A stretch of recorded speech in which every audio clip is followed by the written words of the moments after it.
आप सभी जानते हैं अभी पितृपक्ष चल रहा है। आप सभी जानते हैं आपके घर में तुलसी तो ज़रूर होगी।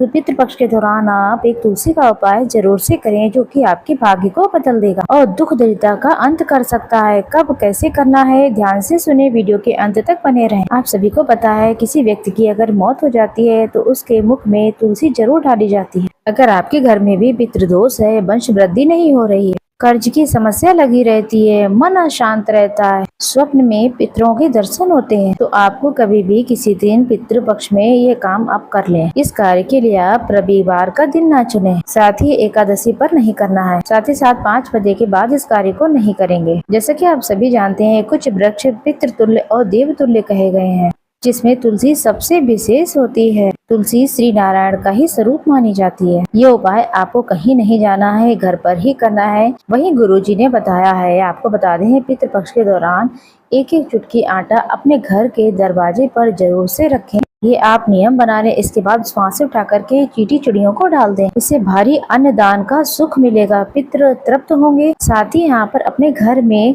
पितृपक्ष के दौरान लंबी बाती का एक दीपक जरूर से लगाएं। इन सबके साथ में अगर तुलसी का उपाय भी कर लेते हैं तो बहुत ही शुभ और उत्तम रहेगा। आपको लेना है गंगा जल। गंगा जल का संबंध भी पितरों से होता है। ये उपाय तुलसी के पास जाकर के आप करेंगे और आपका मुख दक्षिण दिशा की तरफ होना चाहिए। सबसे पहले आपको तुलसी में एक घी का दीपक लगाएं। यहाँ पर चाहे लंबी या फिर गोल बत्ती लगा सकते हैं, लेकिन पितरों के लिए कर रहे हैं तो यहाँ पर लंबी बाती का ही इस्तेमाल करें। ये बहुत ही बढ़िया सुखद माना जाता है। दीपक लगाने के बाद अपना नाम गोत्र बोलें। मेरे जीवन में जो दोष चल रहा है वह मिट जाए, मेरे सौभाग्य में वृद्धि हो और मेरे पितृ भी तृप्त हो, ऐसी प्रार्थना करते हुए अपने दाहिने हाथ में 5 या फिर 7 बार आप गंगा जल लीजिए। अपना नाम गोत्र बोलकर 5 या फिर 7 बार काशी विश्वनाथ भगवान की जय, पितृ देवताओं की जय, ऐसी प्रार्थना करते हुए आपको समर्पित कर देना है। वो गंगा जल जो आपने हाथ में रखा है उसे तुलसी माता के समक्ष। इस तरीके से आपको पितृपक्ष के इस विशेष समय में इस विशेष उपाय को करना है। अब हम आपको बताएंगे एक दूसरा तुलसी का उपाय। पितरों के लिए आप कोई भी भोजन बनाएं, जैसे कि आपके पितरों को खीर पूरी पसंद है, जैसे कि